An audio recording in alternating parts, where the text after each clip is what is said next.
Good evening, everybody, and welcome to Carving It Up Live right here on Facebook Live, on YouTube, and on Twitter. We are presented by The Grid. I am Bryson Carver, as always. It is great to have you guys in on a jam-packed Thursday show. The streaming audience, I'm sure, could tell. So, one of the topics is going to be the man, the myth, the legend, and the GOAT. Mr. Tom Brady led yet another improbable comeback win, this one over the New Orleans Saints, a team that has had his number since he's been a Buccaneer, but somehow, some way, wasn't pretty, but he swept him this year. I'm going to talk about that in my second segment. A whole lot to break down from that. MLB free agency has been crazy. As a Red Sox fan, a free agent move yesterday made me overjoyed, and a free agent move Eastern time about 30 minutes after midnight shattered my heart. Okay, and I don't want to talk about it. I'll obviously go into the Aaron Judge contract in vivid detail, staying with the New York Yankees, 9 years, $360 million. A lot of big moves going on in MLB free agency. I'll talk about that, as well as Odell Beckham Jr. Looks like he's not going to be a Dallas Cowboy, which, I honestly would have never believed that a week ago. And I've been somebody who's been critical of Jerry Jones. But in this case, I'm going to have to give him a round of applause and props for what he did not do in regards to the whole OBJ situation at the end of the show today. Week 14 starts tonight with the Las Vegas Raiders taking on we won't be saying this a whole lot longer, defending Super Bowl champion Los Angeles Rams, who it looks like are going to start Baker Mayfield at quarterback. He has been a Ram for all of 72 hours. So that should be interesting. By the way, the Raiders are 6-point favorites. I'm looking forward to see how that plays out on Thursday night in the City of Angels. But first, a big story that transcends really the world of sports occurred this morning. As I'm sure you guys are all aware, the United States and Russia agreed to a prison swap to free Brittney Griner, WNBA star of the Phoenix Mercury, in exchange for Russian arms dealer Victor Bout.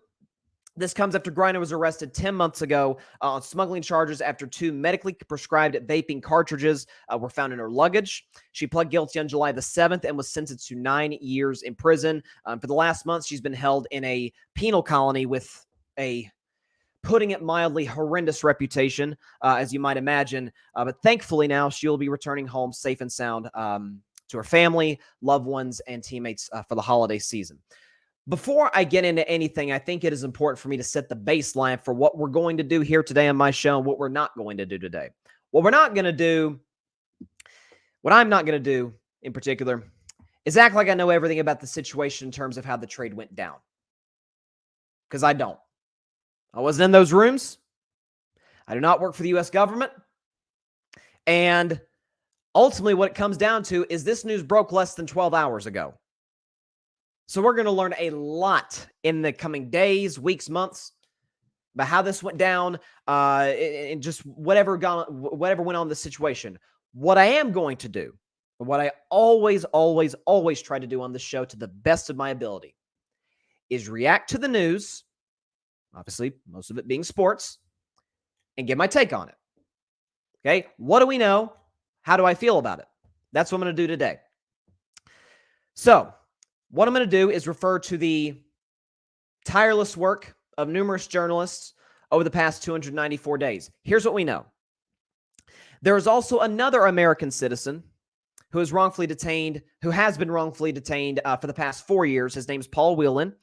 He is a Marine who has been in prison on charges of espionage that both of his family and the United States have deemed baseless. There's obviously been a big discussion ever since the Brittney Griner story came up, and certainly today has been a massive discussion. I'll talk about his brother later in the show and what he said. But there's been sort of an effort and a sort of a movement ever since Brittney Griner is coming home. Hey, we got to get Paul Whelan home, right? He's a Marine. He served our country honorably. We need to get him home. He's an American citizen. He has no business being in Russia, being wrongfully detained on ridiculous charges. According to CBS News, this is what we do know about the trade. U.S. officials told reporters it became clear in talks with the Russians that the prospect of securing the release of both Griner and Whelan in exchange for Bout the arms dealer, was a non-starter, with one saying that the U.S. What the U.S. had was a, quote, a choice between bringing home one particular American, Brittney Griner, or bringing home none. That's according to U.S. officials.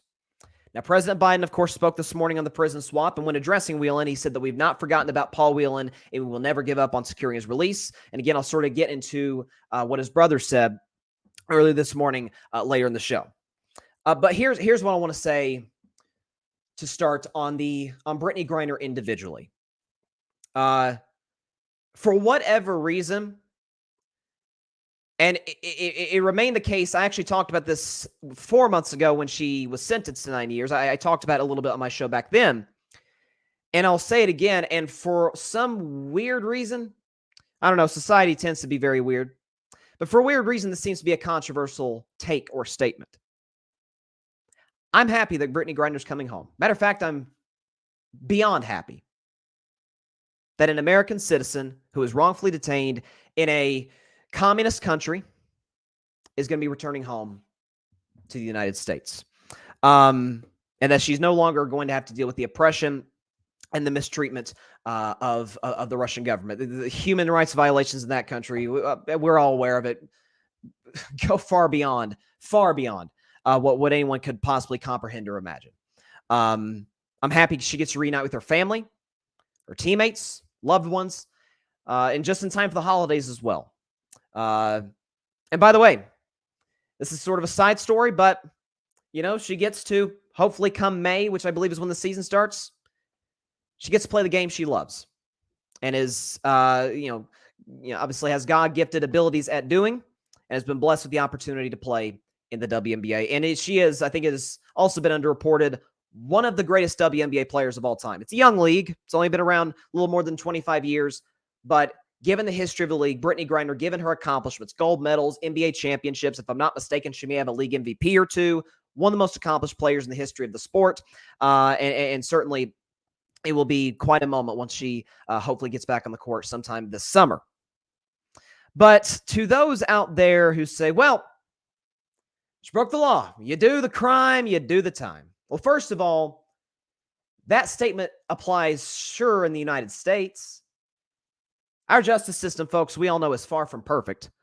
But compared to whatever sham garbage they have in Russia, it's a whole heck of a lot better, as we all are aware.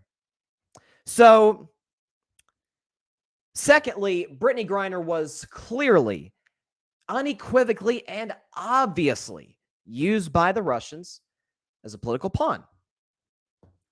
So she was found with less than a gram of cannabis oil in her luggage. Well, 3 years ago, in 2019, an American girl named Audrey Lorber was found she was released from a Russian prison 1 month after she was found guilty of attempting to import marijuana purchased from the U.S. into Russia. Audrey Lorber had 19 grams of marijuana in her possession. Brittney Griner, again, less than 1 gram. The difference is Audrey Lorber spent 1 month in Russian prison. Brittney Griner, a few months ago, got a 9-year sentence. So we know the rule of law does not apply in Russia. Okay, they will sentence you however they feel like it. They don't have, one of the great things in this country is a fair trial. They don't get that in Russia, unfortunately. And so clearly the government over there, led by their cowardly dictator, was trying to use her, of course, as a means to acquire this arms dealer. Nicknamed the Merchant of Death, by the way. Bad dude. Am I happy that this guy is in Russia? Of course not. I don't think anybody with a brain screwed on half right could possibly feel that way. But what bothers me about this situation, or at least the critics of the situation, in terms of her being able to come home, is that when it initially happened, when she was arrested in February 17th, if I'm not mistaken, it was the initial reaction by many was, okay, she broke the law. Who cares what happens over there? And that was before we even knew really the details of the situation. Obviously, this was way before the trial, the sentencing, and everything. Even the national reaction in terms of there being pressure put on by obviously WNBA players, NBA players, by some in the national media. Again, I've talked about in the show numerous times in the last 10 months, putting pressure on the current administration to go get her. But initially it was, well, she broke the law, so why do we care about bringing her back? Well, it's like, first of all, bro, she's an American citizen. Okay, we want to bring her back. Listen, if she breaks the law here, the treatment she would receive in an American prison is night and day compared to what they did to her over there. And certainly we will, hopefully we'll learn more about that as time goes on, as she gets back and everything. But then the notion was, well, she broke the law, but why should we care about the situation? Because, she's a WNBA player. Well, why should that be a story? Well, she's also just so happens to be a human being. She also happens to have had to play in Russia. This would have now been her 8th season playing overseas there, because the WNBA doesn't pay her nor the other players enough or even close to what their NBA counterparts are paid in terms of, because of obviously the NBA makes more money, in terms of what the league brings in on revenue per year. They've been looking to correct that issue. The new commissioner, Kathy Engelbert, she's outstanding, looking to correct the issue. And hopefully that gets resolved soon. But so many of the best WNBA players, Sue Bird, Candace Parker, Diana Taurasi, have had to play overseas. Hey, you don't want to go to Russia. And then now it's, well, why didn't we bring Paul Whelan back? Which, by the way, pray to God that we're able to bring him back as soon as humanly possible. And I do hope that his family and that the rest of the country puts the pressure on this current administration to bring him back. It's been 4 years, and it's been 4 years too long. There's no question about it. To his brother, what is his name? I think I missed his brother's first name, but his brother was talking about earlier today. I think he was on CNN maybe, and he said, "quote, there is no greater success than for a wrongful detainee to be freed and for them to go home. The Biden admin made the right decision to bring Miss Griner home and to make the deal that was possible rather than waiting for one that wasn't going to happen." So essentially what he's saying, he knows what we know, that Russia was not going to give up his brother in this particular deal. As I detailed in the CBS News report, I'll read it again. One source saying from a U.S. official told CBS News, quote, a deal securing the release of both Griner and Whelan in exchange for the arms dealer was a non-starter, with one saying that the U.S. Had a, quote, a choice between bringing home one particular American, either Brittney Griner or bringing none home. And so his brother said, I'd rather you done this deal, bring an American home, than nothing.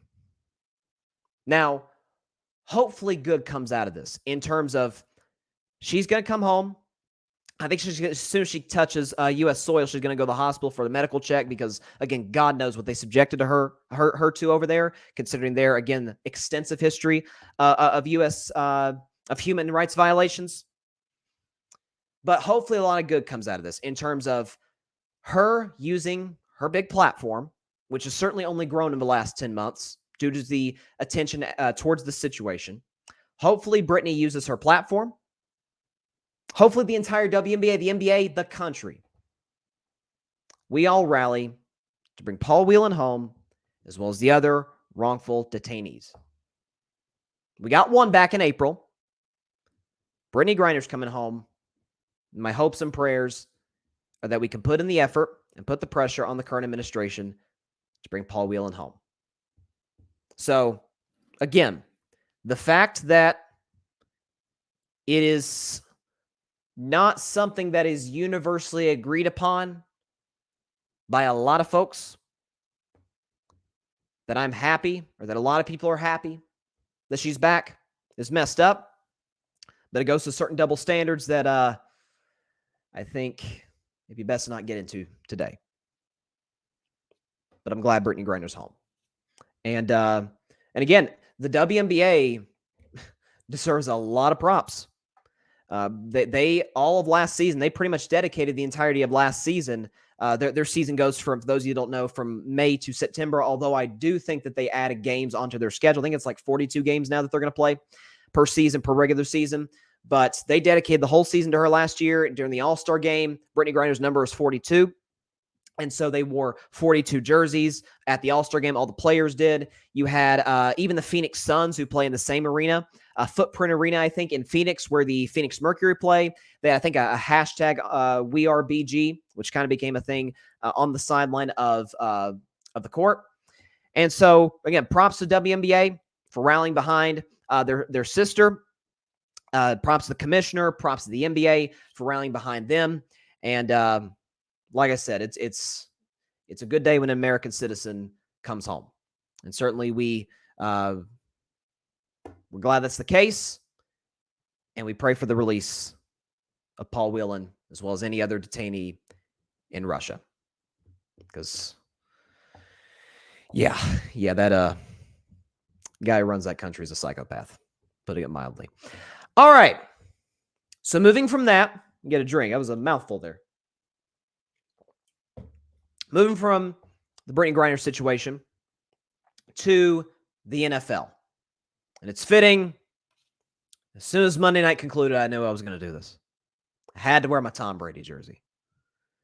Because the greatest quarterback of all time, the greatest player in the history of the National Football League, in my view, the greatest athlete in the history of American team sports, he did it again. That son of a gun did it again. Say it with me, y'all. You know his name. Thomas Edward Patrick Brady Jr. My, oh my. Down 16-3 after having yet another, as has been the case in multiple games for the Tampa Bay Buccaneers, an offense that, as we sit here today, ranks 27th out of 32 teams in the National Football League. Tom Brady did it again, trailing 16-3, struggling mightily, threw a bad interception. I think it was in the second quarter to Demario Davis, not moving the ball down the field. They couldn't run the ball. They couldn't pass protect. Brady was a little inaccurate. They didn't push the ball down the field. But you better not leave the door open for that guy. You best not do that. The Saints did, and they paid dearly for it. So, Saints got the ball. The score is 16-3 New Orleans. How much time is left in the game? They get the ball back with 6 minutes and 54 seconds left. 2nd down and 8 from the New Orleans 49. Andy Dalton drops back, throws a little pass out to Mark Ingram, and I'll defend Mark. He was hurt. I get that, but he's running out of bounds. The first down marker is literally right there, and he runs out of bounds a yard shy. Well, then the Saints go just bozo. I don't know what they were doing. And on 3rd and 1, they throw a slant. Again, they've run the ball effectively with Alvin Kamara and with Mark Ingram. They throw a slant to my man from Tennessee, Marquez Callaway, which was defended very well. I think Carlton Davis was in coverage, made a great play in the football. Bucs got the ball back, and that is where the magic began to happen. Tom went down the field quickly, 10 plays, 91 yards. It only took 2 minutes. They were aided in part by a pass interference penalty on 2nd and 20.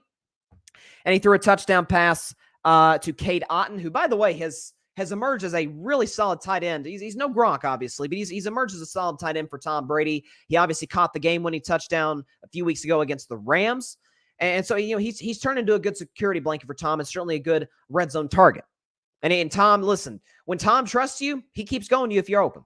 That's what he did in the red zone here. They punt to New Orleans. Okay? So, first play, Alvin Kamara gets 3 yards. The next play, Andy Dalton takes a bad sack, loses 10 yards. On 3rd and 17, Andy Dalton throws the best pass he has probably since he was a Cincinnati Bengal.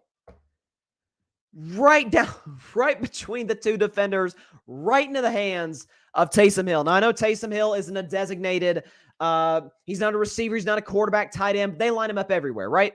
He's a gadget guy. He's the best gadget guy in the NFL. But a spot-on throw from Andy Dalton.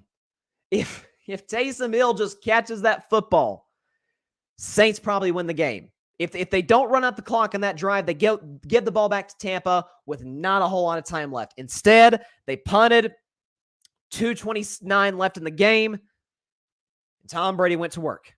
Boom, boom, boom, boom, 11 plays, 63 yards, and after throwing what looked like the game-winning touchdown pass to Chris Godwin, with 16 seconds left, a holding penalty, yeah, I should say another holding penalty because Tampa Bay's offensive line, again, is playing really bad right now. Move the Bucs back. Tom got another completion. Julio Jones, by the way, in that drive made a few key plays. And with 3 seconds left, Rachaad White caught the game-winning touchdown from Tom Brady. And the Bucs won the game 17-16. And with that win, pretty much slammed the door on anyone else in the division to compete for them for the NFC South. Certainly this year, it's been the worst division of football. I don't think that's arguable. AFC South has been pretty bad as well. Houston's the worst team in football. Jacksonville's 4-8. Colts are awful. Like, it's, listen, and the Titans, who are certainly the class of the division, we look at them as probably the fourth or fifth best team in their own conference. So, but NFC South is bad. But I almost said last night. Monday night signified what I've been saying for the last 3-4 weeks. After the Bucs beat the Rams in similar fashion, game-winning touchdown pass inside of 10 seconds left. It goes back to what I said about Tampa.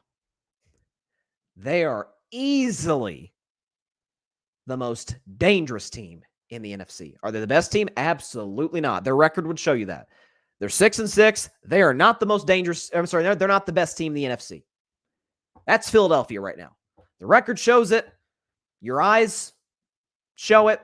The biggest deficiency for me was, guys, they can't stop the run. Yeah, well, they just held Derrick Henry to 30 yards. So it looks like they fixed that. Right? Dallas is pretty talented. Great quarterback, emerging number 1 receiver, great running back, Tony Pollard, really good offensive line, and a remarkable talent on the defensive side of the football, Micah Parsons, right?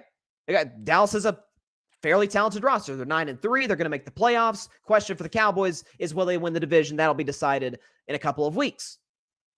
But you look around the rest of the NFC. 49ers, who, by the way, don't sell your stock in the 49ers yet, like I said on Monday. Okay, I kind of like Brock Purdy. He's not Jimmy Garoppolo, but I like him. I don't think they can win the Super Bowl with him, but they can win a playoff game or two so long as he doesn't make mistakes. Heck, that's how they've been winning playoff games with Jimmy Garoppolo. I'm just throwing that out there. So the Niners are still a threat, in my view. Minnesota, I think it's fair to say at this point, while I like them, while I still think they're going to win a playoff game, none of us really thinks they're a contender. I mean, do we really see Kirk Cousins winning 2 or 3 straight games to get to the Super Bowl? Even with as good of a roster as that is, the pass defense is awful. Okay, they're in a lot of close games, which feels like you're on borrowed time after a while. They're like the TCU maybe of the NFL, are the Minnesota Vikings. If you're the 5 seed, Tampa Bay is going to be the 4 seed. Okay, it's going to be NFC East winner, Minnesota, San Francisco. Those are the top 3 seeds. Whoever wins the NFC East is probably going to get the number 1 seed. Then it's going to be the Vikings as the 2 seed, Niners 3, Buccaneers 4. I will say this. You do not want to finish second place in the NFC East. Because that's in all likelihood, unless Seattle doesn't lose a game the rest of the year, which I don't think is likely because they play Kansas City down the road, but Seattle's going to make the playoffs. You don't want to finish second place in the NFC East because you're going to be the 5 seed. And you're going to have to go to Tampa Bay. And you're going to be better than Tampa Bay. Talk about Philly and Dallas. They're better football teams than the Tampa Bay Buccaneers are. Both quarterbacks are playing at a higher level than Tom Brady is. Okay? all the coaches, whether it be Sirianni, McCarthy, or Bowles, we have our reservations about. All three teams have really good playmakers on the defensive side. Bucs got Devin White and what's that guy's name? Levante David. Right? Dallas has Micah Parsons and Trayvon Diggs. Eagles got Darius Slade, James Bradbury. If you go to Tampa, you better blow them out. You better get off to a hot start. Make Tampa Bay play from behind from the get-go. Because if you're in a close fourth quarter game with those boys, forget about it. Forget about it. Go ahead and get ready to fly in home and clean out your locker. It's over. Because when Tom Brady gets in these situations, guy's almost untouchable. Of course, he broke a tie with Peyton Manning for the most fourth quarter comebacks in NFL history. Okay? He's got 44 now. He has a winning record in the playoffs as the Buccaneers quarterback. His only loss in the playoffs as the Buccaneers quarterback came on a walk-off field goal after, mind you, he led a ridiculous comeback down 27-3 in the third quarter, led Tampa Bay all the way back. Of course, their defense played factor. Their defense is another reason I think they're dangerous. Their defense got some stops, got some big turnovers on the Rams. Tom let him down, tied the game at 27. Props to Matthew Stafford, Cooper Kupp. They made a couple plays at the end, and Gay hit the walk-off field goal. But that's what it took. A 27-3 lead isn't safe with this guy. A 16-3 lead with 3 minutes left is not safe with this guy. Because there comes a point in time. Listen, experience matters. It does. We all agree on that. Whatever job that may be. But experience is pretty darn irrelevant if you're not still decent at what you do. Well, Tom's still, we would say, a pretty good quarterback. Is he what he was last year? Lord, no. Last year, I thought he should have been the MVP over Aaron Rodgers. Or even the year before that. What did he throw, 40 touchdown passes? A couple of years before that, he won the MVP in 2017 at age 40. Tom is not that Tom anymore. I said after they lost to the Ravens on Thursday Night Football, we are seeing the decline of Tom Brady. But we are not seeing the end. We are not writing the final chapter quite yet about this guy. Are we writing the final chapter in Tampa? Probably. I don't really think he wants to be there. There's a reason him and Sean Payton wanted to go to Miami. Okay, like Tom Brady back in late January, early February did not retire from the NFL. He retired from the Tampa Bay Buccaneers. But because of the whole lawsuit issue and all the legal stuff with the Dolphins, he didn't want to touch that with a 10-foot pole, so he decided to stay in Tampa. He'll be gone after this year. The Niners have a shot at him, maybe the Tennessee Titans. There'll be plenty of bidders. But in terms of this season, with a defense that is playing as well as the Tampa Bay Buccaneers are, they get to the quarterback, they stop the run. They're not necessarily really a turnover-happy defense. They're sort of a bend but don't break. They're great in the red zone. Hold teams to field goals. Again, we talk about, I've talked a lot on this show about the comparison between the AFC quarterbacks and the NFC quarterbacks, where this year in the playoffs, we pretty much know what we're getting from the AFC teams, the majority of them. We know Buffalo and Kansas City and Cincinnati and even Tennessee. We know what those teams are going to give us. Baltimore. It's a bunch of question marks in the NFC. Niners with Brock Purdy? Crap, I don't know how that's going to work. He's a rookie. He was Mr. Irrelevant. He was the last pick in the draft this year. The Dallas Cowboys, yeah, they have a combined 3 playoff wins in the last quarter century. The Philadelphia Eagles, yeah, last time I saw them in the playoffs, they got beat by 30 by the Tampa Bay Buccaneers. Who am I missing? Seattle Seahawks? Geno Smith has been outstanding this season. But do we think they're going to get to the Super Bowl? Win a playoff game, maybe. But I don't think we see the Seahawks winning 3 straight games all on the road to get to this year's Super Bowl. Giants, stop. Washington, no way. But how about the coaches in the NFC as well? Nick Sirianni doesn't call plays on offense or defense. Seems to be more famous for his antics on the sidelines, yelling at opposing fan bases, than he does actually coaching. I mean, you saw the Eagles on Sunday against the Titans. The one flaw they did have, they had a boatload of penalties. That'll cost you the playoffs. Speaking of penalty, Nobody knows this better than Mike McCarthy. Last time we saw him in the playoffs, his team committed 14, which tied a franchise record against the San Francisco 49ers in a playoff loss. Do I trust Dak in the playoffs? Of course I trust Dak. Look at his playoff history. He's been remarkable in 3 of his 4 playoff games.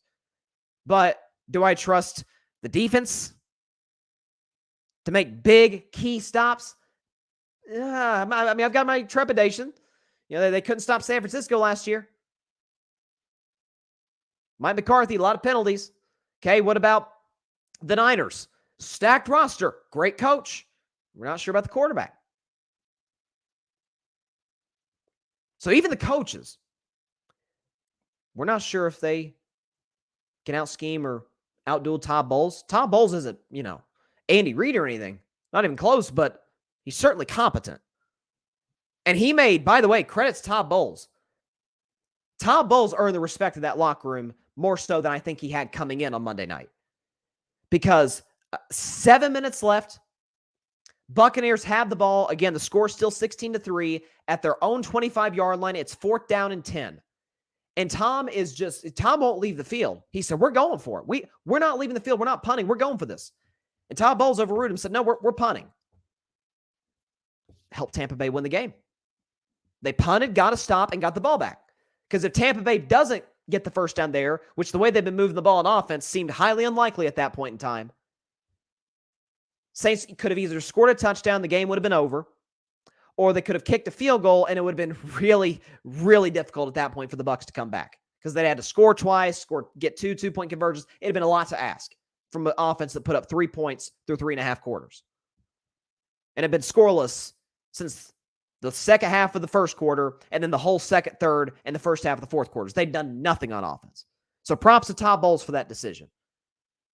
But I'm telling you, I do not want to face Tom Brady in the playoffs. Is he what he is last year? No, he's not. But money on the line.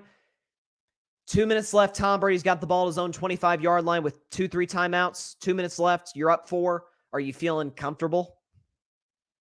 Do you feel relaxed? Do you feel at ease? Go.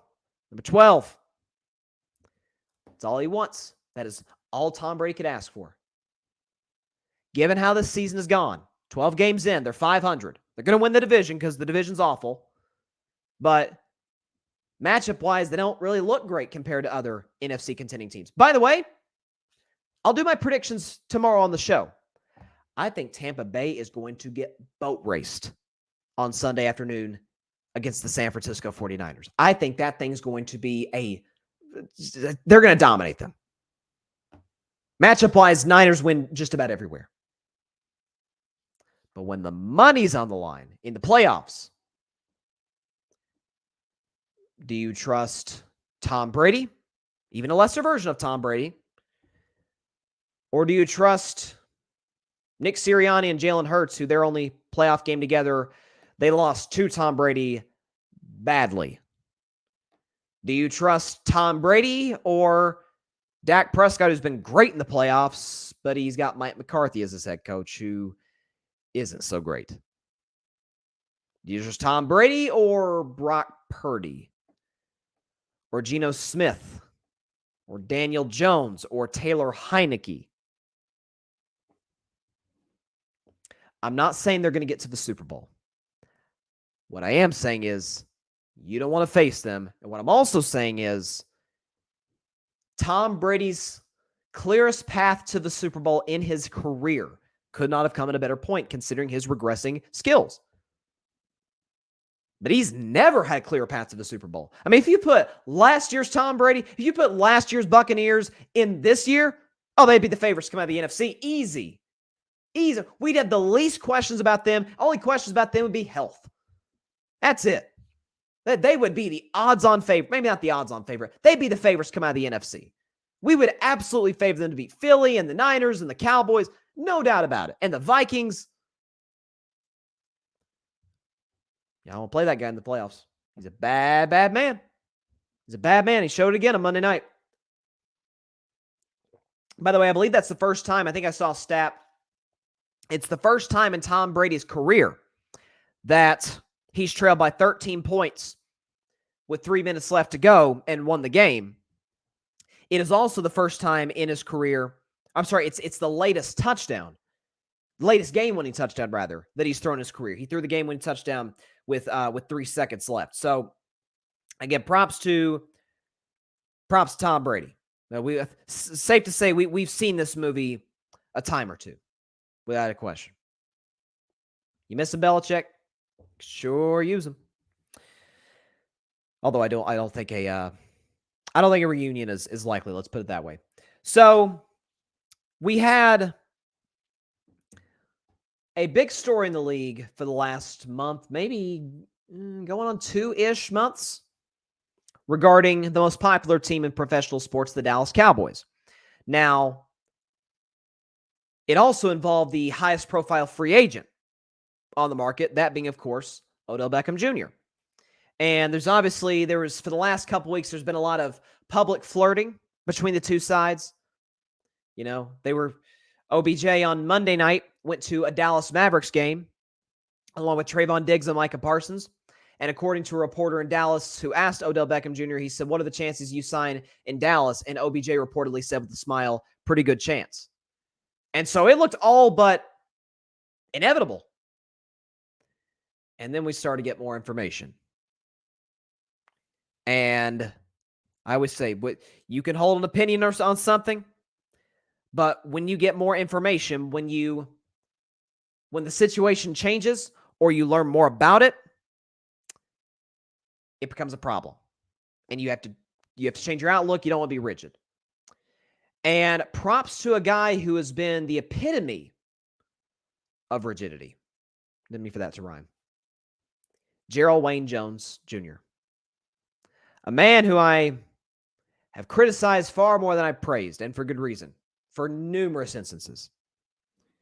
In this case, I'm going to have to give the guy props. Because according to reports from Ed Werder, it's mostly come from Ed Werder, but also come from other Dallas insiders, Jane Slater being one of them, OBJ ain't ready to go. As a matter of fact, there was a story this morning. Micah Parsons said that Odell told him he'd be ready in the next, after the next 5 games. Well, after the next 5 games is the playoffs. And you don't want to insert a guy who hasn't played with you all season long into the lineup, especially the most dependent position in the NFL, wide receiver. Odell won't have enough time to build any rapport whatsoever with Dak Prescott, or to get to practice with the offense, with the other receivers, whether it be CeeDee Lamb or Michael Gallup or Noah Brown. He won't get that opportunity because his knee hasn't fully healed. Now, we knew when he tore his ACL in February, the report came out that when he first tore his ACL back in October of 2020 in a game against the Cincinnati Bengals, after the surgery that they did not fully repair the ACL. Like, it was kind of a bad surgery. And Odell said this as well after the Super Bowl when he tore his ACL again. Terrible irony against the Cincinnati Bengals once again, this one being obviously the Super Bowl in the second quarter. According to Odell and according to sources familiar with the situation, his knee hadn't fully healed. The ACL still had a minor tear in it. So it was going to go at some point. So thankfully this time around, he got a much better surgery than he got in Cleveland. But it's been only 10 months. Like, this isn't a turned ankle. This isn't a broken thumb like Dak Prescott had. No. This is a torn ACL. This is one of the most serious injuries you can possibly suffer. Only thing that is absolutely worse in terms of lower body is Achilles or a compound fracture in your ankle, like Dak suffered, like other quarterbacks in the past have suffered. So, with Odell not healthy, this is the first time I can remember on Carving It Up praising Jerry Jones for not going out and getting a star free agent. Because Jerry, over the last few years, has been notorious. When a big name's on the market, he never goes after him. Why is that? Well, I've said this numerous times. Jerry wants to win the Super Bowl. Jerry wants to win the Super Bowl worse than a lot of owners in the NFL. A lot of owners, they could care less. If they win, cool, it's extra jewelry. Maybe they'll sell the ring and have enough money to get a Christmas present or something. I don't know. But they don't care about winning. They care what the business of the purchase of the team does for their bank account. I think Jerry absolutely cares about that, but I think he wants to win. There's no question about that. But it's got to be his way. It's Jerry's way or the highway. It's why he's the owner and general manager of the Dallas Cowboys. And I say that because why the Cowboys never have to go after star free agents? Well, I think it's in large part, if not the biggest reason for that, he wants to win with the guys that were drafted by the Dallas Cowboys or his guys. So when they do well, when Dak and Zeke and Pollard and CeeDee Lamb and Gallup and Tyler Smith and Micah Parsons and Trayvon Diggs and DeMarcus Lawrence, when those guys do well, Jerry can say, hey, I saw them before anybody else did. I saw that before they remembered the Dallas Cowboys. But if it's somebody who, which by the way, prayers to Von Miller, he tore his ACL. Best wishes on and prayers certainly to his recovery. But Von Miller was on the market in March, wanted to go to the Dallas Cowboys. Like he even went to Dallas, went to like a concert at Jerry World with Micah Parsons. Von Miller wanted to be a Dallas Cowboy. He's from the area, went to Texas A&M. Jerry didn't even offer him. Can you imagine that combo? Von Miller on one side and Micah Parsons on the other. It had been ridiculous. But he didn't. Years past, he has been quite popular for that. At the trade deadline this year, didn't go after Brandon Cooks, even though Brandon Cooks wanted to be a Cowboy. And so this is Jerry's history. But in this instance, hats off. Because a lot of other owners would still sign OBJ.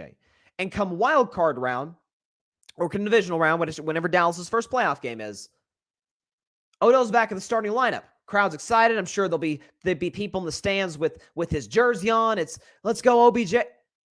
Yeah, but he hasn't built the rapport with Dak. I mean, it took, when they traded for Amari Cooper in 2018, it took 2, 3, 4 games for him and Dak to really build a good rapport. And once they built it, it was great. At least in home games, it was great. But it takes a while.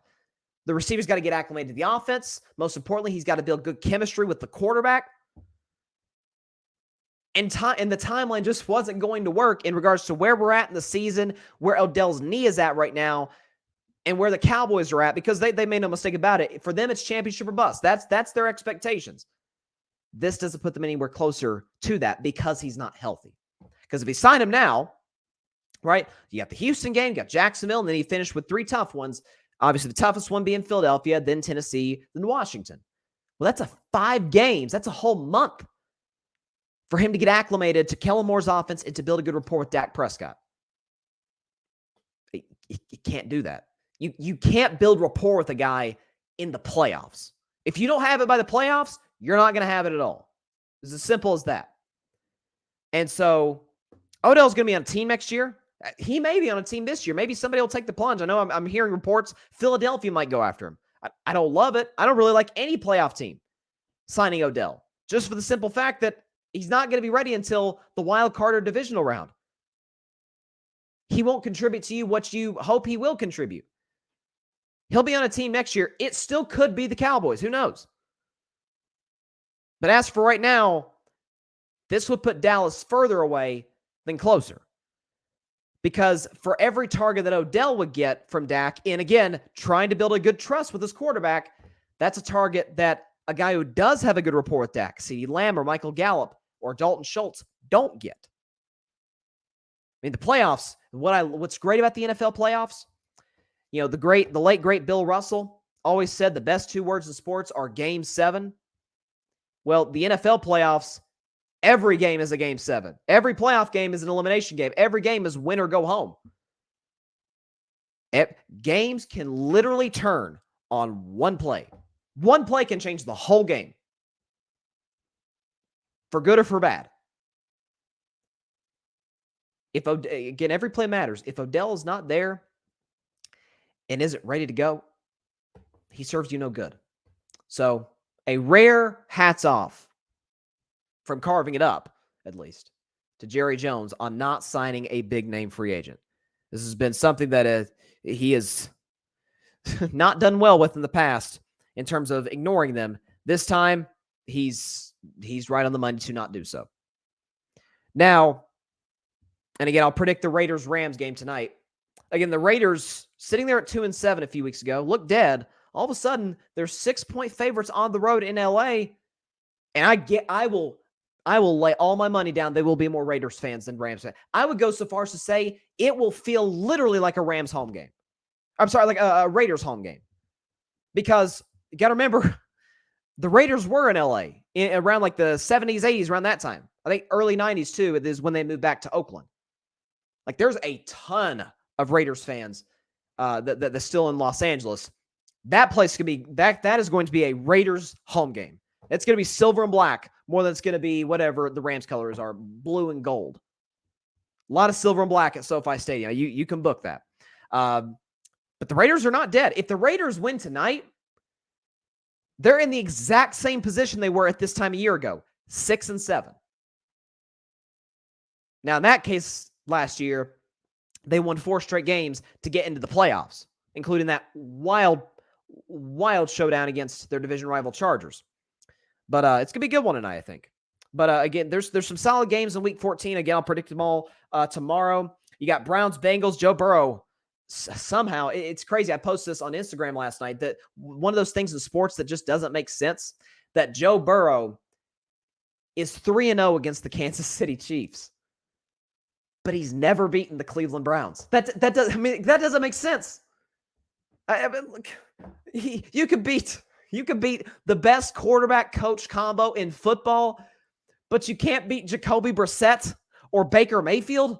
Like what?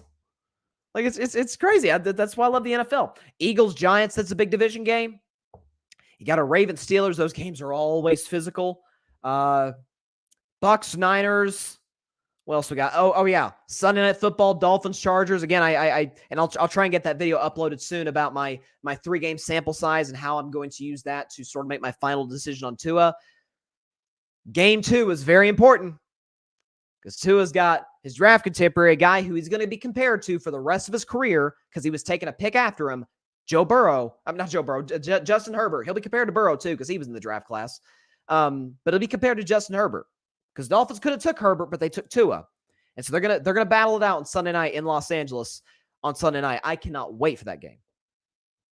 And then you got Mac Jones versus Kyler Murray on Monday.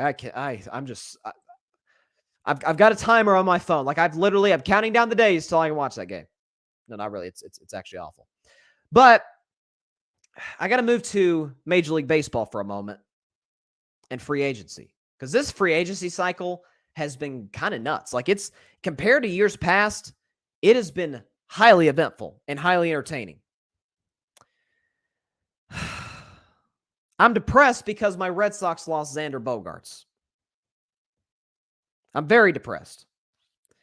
Xander Bogaerts, who has been with the Red Sox since 2013, won 2 World Series titles with the Red Sox, multiple All-Star games, multiple Gold Gloves, one of, if not the best shortstop in all the sport, signed with the San Diego Padres, 11 years, $280 million. So thank you a lot, Bloom, for letting him go, just like you let Mookie Betts go. I appreciate that. And they lowballed Xander, by the way. 6 years, $160 was the Red Sox offer to Xander Bogaerts compared to the Padres offer of 11 years, $280. I mean, it's one of the staples of your franchise. You got to be kidding me. So we've blown it on Mookie, which still hurts to this day because Mookie was my favorite player in baseball, and it still hurts that we traded him 3 years ago, almost 3 years ago. And now Xander Bogaerts, one of my favorite Red Sox. We're going to lose JD Martinez. That didn't bother me. He didn't have a very good year this year. But if we can't bring back Christian Vasquez, who we obviously traded to the eventual world champion Houston Astros, but Christian wants to come back to Boston, bring him back, please. We just brought Masataka Yoshida. From Japan, the best player in Japan who hit 335 last year, hit 21 homers. So we got, I don't want to say our version of Ohtani because he's not a two-way player, but, you know, we got essentially the next Ohtani in terms of what he can do with his bat. And really, he's in terms of just average, he's more dangerous than Ohtani. So at least we added something to our lineup, but at the expense of losing Xander Bogaerts, man, this hurts. This really hurts. But the big story, though, the biggest story, and I'll get into some of the other free agent signings. I won't just make this a Red Sox segment. I don't think you guys want that. But the biggest news came yesterday morning, and that was that the New York Yankees and the reigning American League MVP Aaron Judge agreed to a 9-year, $360 million contract. So, again, Aaron Judge is the ultimate winner in the history of sports when it comes to betting on yourself on a contract year. Because I think the Yankees offer in spring training, if I'm not mistaken, I think I'm getting this right, 7 years, $213 million. Aaron Judge was like, excuse me? He said, no, I'm going to play this year, last year my contract, and I'm not negotiating during the season, and we'll talk after the season. And Aaron Judge proceeded to break the American League record for the most home runs in a single season with 62. So he got his money, and the Yankees didn't have a choice. Do I think it is a good contract for the Yankees? Absolutely not. It is a terrible contract. Name the long contract in Major League Baseball that's worked. I mean, Miguel Cabrera, that contract was bad about 5 years ago. Joey Votto with the Reds. Okay? I mean, Trey Turner just signed a long deal with the Philadelphia Phillies. Like Trey Turner, hate the deal in terms of the length of the contract.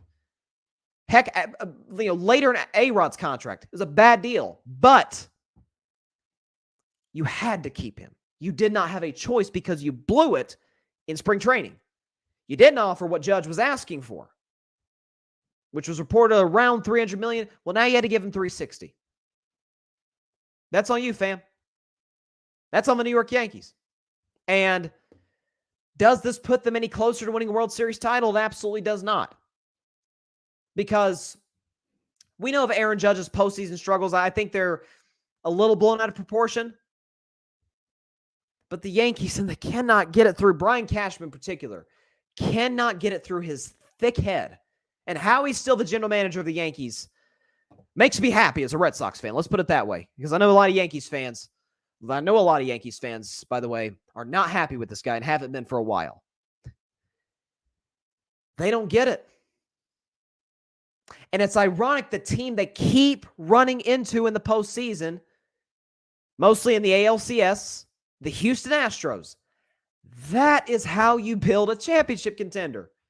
Whether it be through the farm system or through free agency, that's irrelevant. You're going to have to be aggressive in free agency at some point, especially if you're a big market team, which nobody makes more than the Yankees. If I'm not mistaken, their contract with the Yes Network, who does all of their games, is, I think, more expensive than the Cincinnati Reds' entire payroll. Like, the top 3 highest paid players in the Yankees combined, their contracts are $1.1 billion. Billion with a B. But they keep screwing this up. Why is that? How do you build a championship contender? Pitching. And guys who can hit for average. Guys who can get on base. Does it help to have power? Of course it does. Of course it does.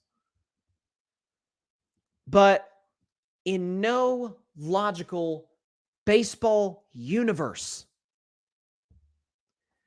should the Cleveland Guardians, the youngest team in Major League Baseball, who hit virtually no home runs during the regular season as compared to other teams, as compared to other playoff teams, certainly. They pushed the Yankees to a decisive Game 5. Why? Obviously, they have a very smart manager, Terry Francona. I love Terry Francona. Helped bring 2 championships to Boston in 2004 and 2007. They have great pitching led by Shane Bieber. And they have a lineup that hits for average, that gets on base, walks, putting guys in scoring position, bunts, sack flies. instead of always relying on the home run ball. Did you watch the ALCS? That was a masterclass, the teacher and the student, in terms of how to build a title contending team. Because the Astros use their farm system for some of their star players. But they also went out and got guys in free agency, or they traded guys, or traded for guys, I should say. And they have obviously a very smart manager in Dusty Baker. That's how you do it. And God knows the Yankees got all the resources to do just that. But they keep making the same old mistake. They had to sign Aaron Judge to this contract. Otherwise, he was going to leave and they were going to be irrelevant.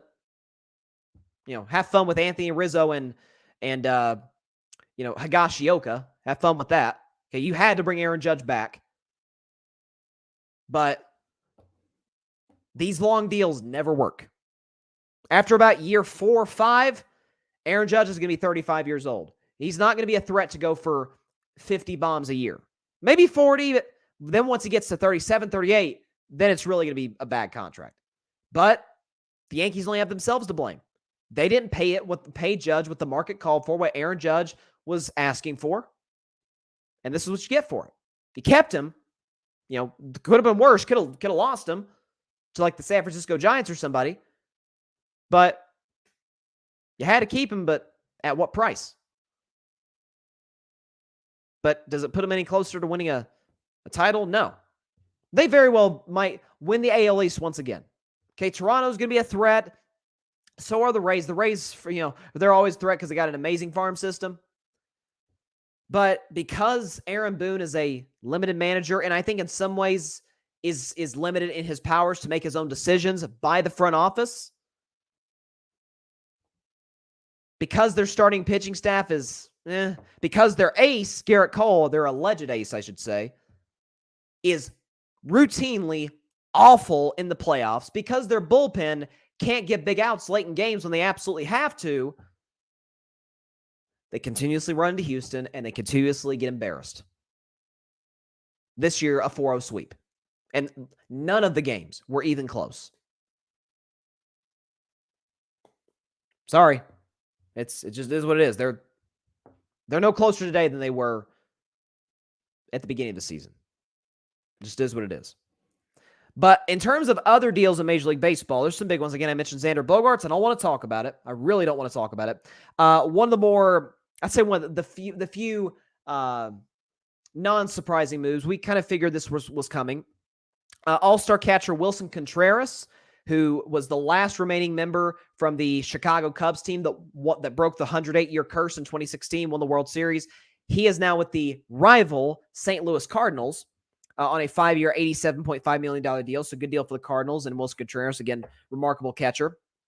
Okay, Kenley Jansen signed with my Red Sox as well. So we got a closer, although I do not trust Kenley Jansen. He routinely struggles, especially in the postseason, at closing out games. So I guess we had to have a closer, but should the Red Sox find a way to sneak into the playoffs, which is going to be tough considering how tough their division is, much less the AL. This is going to be tough. What else do we have? Okay, I mentioned what's his name?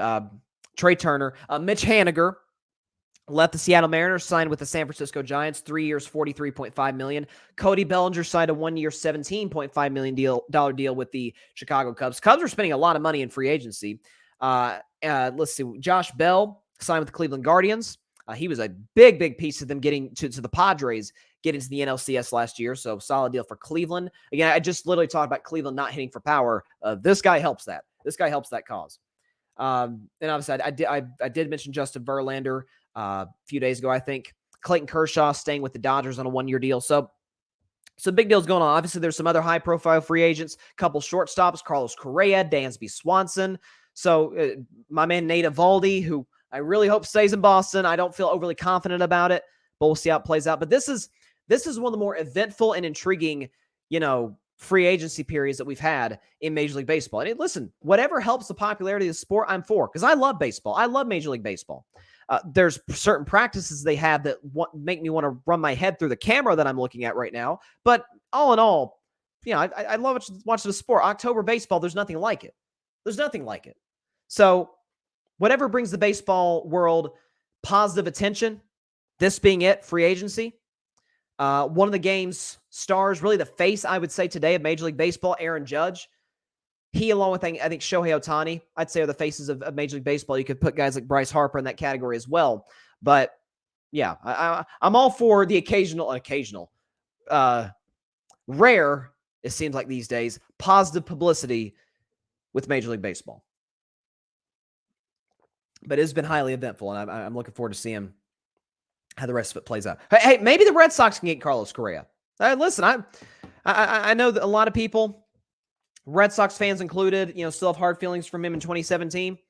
I guess maybe just because the the Bible I read says to forgive 7 times 70, but maybe that's what it is.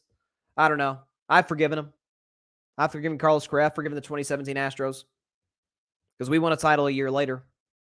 I know most teams can't say that unless you're a Red Sox, Nationals, Dodgers, or Braves fan. I guess it hits differently, which I understand. But I'd be welcome to Carlos Correa coming to Boston. He's not as good as Xander Bogaerts, but I'd take him. Absolutely. Certainly take Dansby Swanson, but I don't think that's going to happen. All right.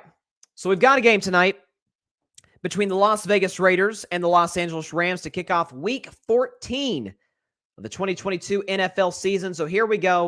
Tonight in Los Angeles.